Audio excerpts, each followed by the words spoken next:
Good afternoon, ladies and gentlemen. Welcome to a brief thesis on my thesis that I'm working on called Gun Control versus Gun Rights. And should it take place in the Second Amendment? President over the Second Amendment.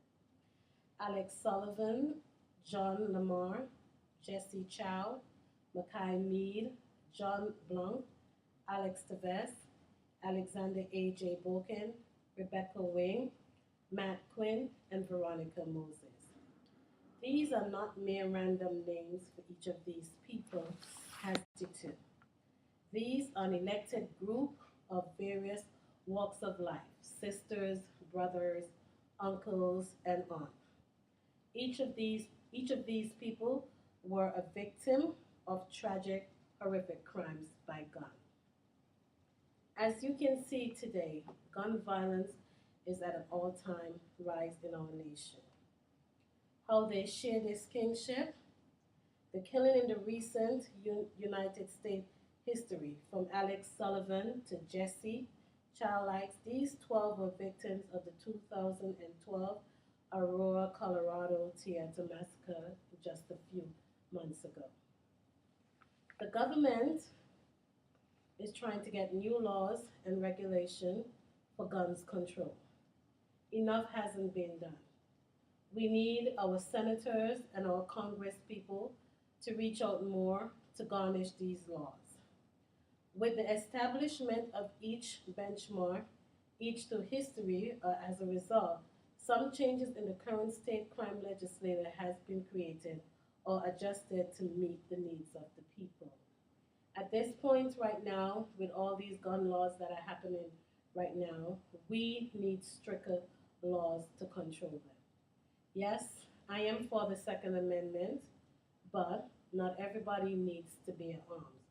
Some people who are mentally ill need some form of treatment or help. Just couple months before the holiday season was upon us, we had a big um, tragic tragic that happened in Newtown. How many kids has lost their life along with professors and teachers? And this has to stop. Because if we did know this young man was so troubled, had so many mental issues, then we could have helped him. That's why Congress is really reaching out to the different states, to the different senators and everybody to see if we can come up with stricter gun laws, that we can expand background checks on people who has to bear arms. Because we have to protect ourselves as citizens also too. So the law is good in one sense, and it can be dangerous in another sense. Because in one sense, you can be protecting yourself. At the same time, you can become in that same in a tragic also too. Someone could enter your house, and you have to protect yourself.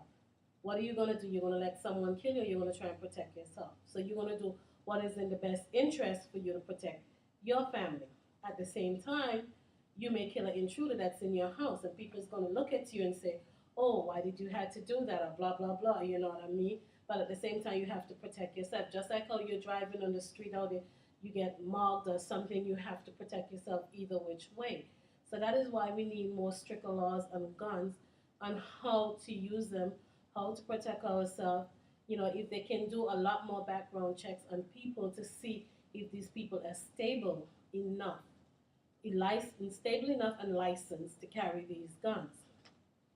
The other thing that I want to talk to you about is some of the guns that we have on our streets today. These are some of the guns that are moving along in our cities today.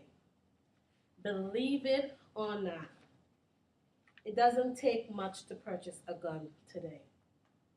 That's why we need stricter laws that we can help stop all this from happening. As you notice, when these people do these kind of crimes, where do they end up? Behind bars. They sit there, wait for their trial date, whereas we, the taxpayers, have to be paid for all of this, which indeed we say we just want to just kill them and done away with them, but that's not the way the law works. Everyone has to have a fair trial and proven guilty if by their own peers. As you can notice right here, the smallest gun, do You see how small this gun is? You would never believe that how this small gun can do so much damage. And you could walk with this anywhere and no one will know you have a gun on you. So these are some of the things that are trafficking around our streets today. And these are how our kids are getting hurt. As parents, we have kids, and some of us do have guns in our homes, and we have to protect them. So therefore, we have to lock our guns away. Whatever means or form, this is how we're trying to do gun control. If you have a safe, as many, I don't know if many people do, the best place is to build a safe under your ground and put your guns, store them in there. Only you alone has the code to that. No one else has a code to it. You just can't lay your weapons, just put them up in the closet or, you know what I mean, store them away in your drawer because, you know how kids are. Kids see something, it's fascinating them, they're going to take it. Just a couple months ago, we have a young guy who took a gun to school, showing it off to his friends and everybody. Didn't mean to cause no harm, but the gun went off and killed this young lady. This is the seriousness of gun. That's why we need gun control in this country. A lot of people says, what difference would it make? Would it help us? Maybe, maybe not. But I think personally it will help. Because if a person, again, is any form of shape that has any kind of mental problem, it doesn't even have to be mental, but anything that you know that will trigger this person off to use a gun and cause serious damage to anyone or kill anyone, then we need to step up and do something about it. That is why we as citizens, we're urging our senators and our congresspeople in our state to push for stricter gun laws. And one of the laws that I hope will probably come to term one of these days, if a parent know they have a gun and a child use it, then the parent should get the brunt of the blame. That is one of the law that I see should happen. Because you know what happened? They are the one that needs to protect their guns, not their children. Because you can't hide a gun, protect your child from a gun at what, 5, 6, 8 years? Because those are the age, 10, 12, 13, 14, 15. Those are when they're more enticed with things. They're young people, they want to show their skills off. No, we don't want that to happen in our society. The other thing is that, as you notice, this is where they hold them, in jail. Now this person looks like, say, he's happy to be there. He doesn't look worried or anything like that. Whereas you have lost someone to gun violence. And here is this person here in jail looking all happy. Now, that kind of plays with your mind. It makes you want to go out there and do something. Because look at what happened to one of our good and most faithful senators, Gabby Gifford. Going about her duty, doing her constituents' work for all of us, making, her community better and everything. And this guy from nowhere just came and just blew her brain and killed many of her co-workers. As of today, she's not the same person like how she is. She's one of them that is in Congress now fighting for stricter gun laws because it needs to happen. If we don't do it, more and more and more crimes are going to be happening. And it's getting worse and worse every day.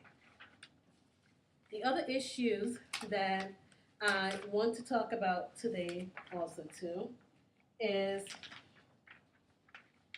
the history and development of the United States and its Constitution.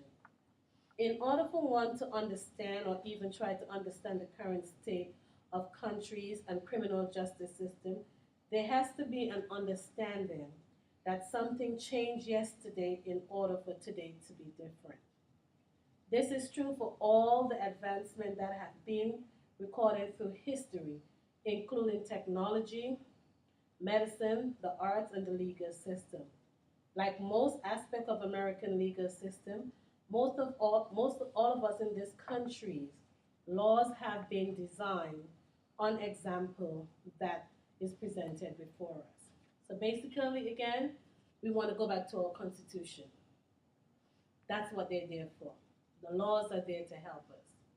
And for some reason,